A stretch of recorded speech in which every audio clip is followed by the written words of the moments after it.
మాజీ మంత్రి బాలినేని శ్రీనివాసరెడ్డి, మాజీ ఎమ్మెల్యేలు క్లారి రోషయ్య, సామినేని ఉదయభాను జనసేనలో చేరికకు ముహూర్తం ఫిక్స్ అయింది.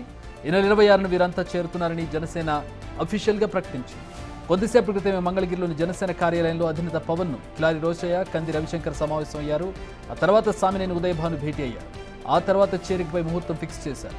ఇక అదే రోజు ఉత్తరాంధ్ర, రాయలసీమ, గుంటూరు నుంచి పలువురు వైసీపీ నేతలు కూడా జనసేన గూటికి చేరనున్నారు.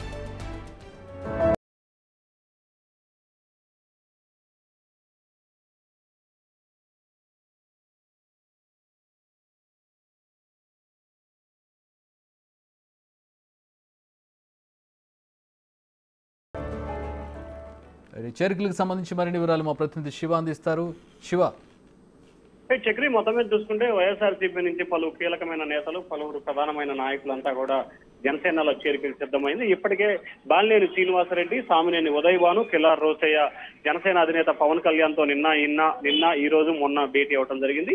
ఈ భేటీలో పలు కీలకమైన అంశాలకు వారికి సంబంధించి చర్చ జరిగింది. అయితే ఈ చేరికలన్నింటినీ కూడా ఒకే రోజు భారీ స్థాయిలో నిర్వహించాలని చెప్పి జనసేన ఆలోచన చేస్తాం. దీనిలో భాగంగానే ఈ నెల 26వ తేదీన జనసేన పార్టీ కార్యాలయం మంగళగిరిలో మాజీ మంత్రి బాలినేని శ్రీనివాసరెడ్డి, జగ్గేపేట మాజీ శాసనసభ్యులు సామినేని ఉదయభాను, పొన్నూరు మాజీ ఎమ్మెల్యే కిలారు రోసయ్య, అలాగే తిరుపతి, విజయనగరం, ప్రకాశం, గుంటూరు, అలాగే విజయవాడకు సంబంధించిన పలు కార్పొరేషన్లకు సంబంధించిన కార్పొరేటర్లు కూడా ఈ చేరికలో చేరబోతున్నట్టు తెలుస్తా ఉంది. అలాగే విజయనగరం జిల్లాకు సంబంధించి కూడా డీసీఎంసీ చైర్మన్లు, మాజీ జెడ్పీటీసీలు, మాజీ ఎంపీటీసీలు, ప్రకాశం జిల్లాకు సంబంధించిన పలువురు ఎంపీటీసీలు, జెడ్పీటీసీలు, ఎంపీపీలు కూడా జనసేనలో చేరబోతున్నట్టు తెలుస్తా ఉంది. ఇంకా బాలినేనితో పాటు అనేక మంది పార్టీలో చేరేందుకు సిద్ధంగా ఉన్నట్టు తెలుస్తా ఉంది. అయితే ఇప్పటి వరకు దాదాపుగా 40 మంది నేతలు, ఎవరైతే ద్వితీయ శ్రేణి నేతలతో పాటు ముగ్గురు కీలకమైన నేతలు 26వ తేదీన జనసేనలో చేరబోతున్నారు. వీరితో పాటు పలువురు ఎమ్మెల్యేలు కానీ, మాజీ ఎమ్మెల్యేలు కానీ, మాజీ ఎంపీలు కానీ పార్టీలో చేరేందుకు కూడా ప్రయత్నాలు అయితే కొనసాగుతున్నాయి. అయితే ఎంతవరకు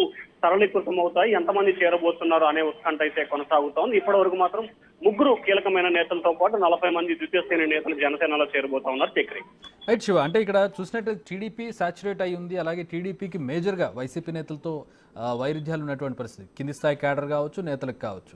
సో ఇప్పుడు సెకండ్ ఆప్షన్గా జనసేన కనపడుతోంది. ఇక ఫ్యూచర్లో కూడా చేరికలు ఎక్కువగా జనసేన నుండి అవకాశం ఉందా?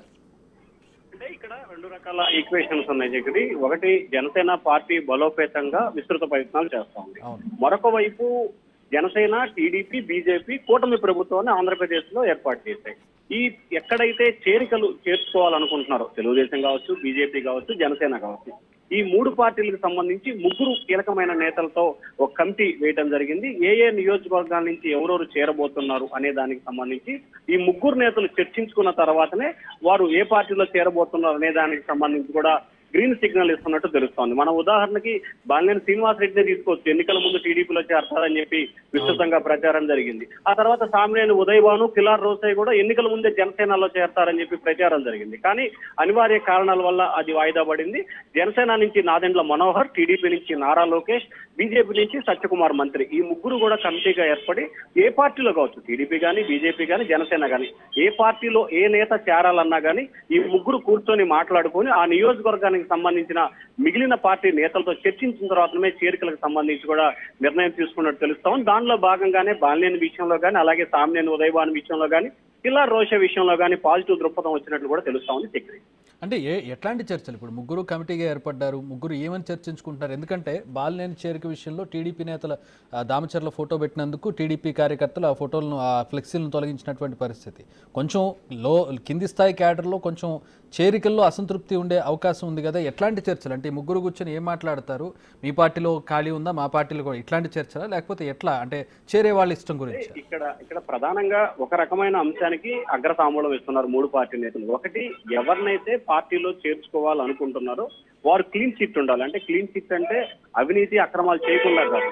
గతంలో అధికారంలో ఉన్నప్పుడు తెలుగుదేశం, జనసేన కార్యకర్తల్ని, నేతల్ని ఇబ్బందులు పెట్టకుండా ఎవరైతే ఉంటారో వారికి మొదటి ప్రాధాన్యత ఇవ్వడం జరుగుతుంది. అలాగే రెండో దానికి సంబంధించి వారు ఏ పదవిలో ఉన్నా లేకపోయినా పార్టీకి రాజీనామా చేయాలి. ఈ రెండు అంశాలని ప్రామాణికంగా తీసుకున్న తర్వాతనే చేరికలకు సంబంధించి చర్చలు జరుగుతున్నాయి. ఆ తర్వాత అక్కడున్న ఇన్ఛార్జి విషయంలో కానీ, లేకపోతే మిగిలిన పార్టీ నేతలతో కూడా డిస్కషన్ చేసుకున్న తర్వాతనే పార్టీలో చేరాలి. ఇప్పుడు ఉదాహరణకి మనం బాలినేని చాలా కీలకమైన నేత, ఒంగోలు పట్టణానికి సంబంధించిన నేత. అక్కడ దామరచెల్ల జనార్దను వ్యతిరేకిస్తున్న పరిస్థితి కనిపిస్తోంది. కానీ ఇక్కడ బాలినేని కానీ అక్కడ రానున్న రోజుల్లో వైఎస్ఆర్సీపీని పూర్తి స్థాయిలో అంటే ప్రకాశం జిల్లాకు సంబంధించి వైసీపీ అంటే బాలినేని అంటే YCP.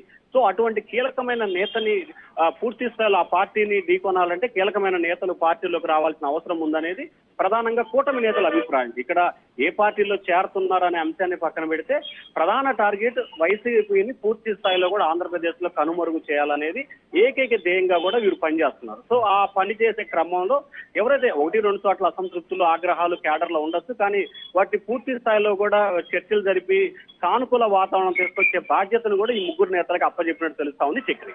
Right, thanks for the update Shiva.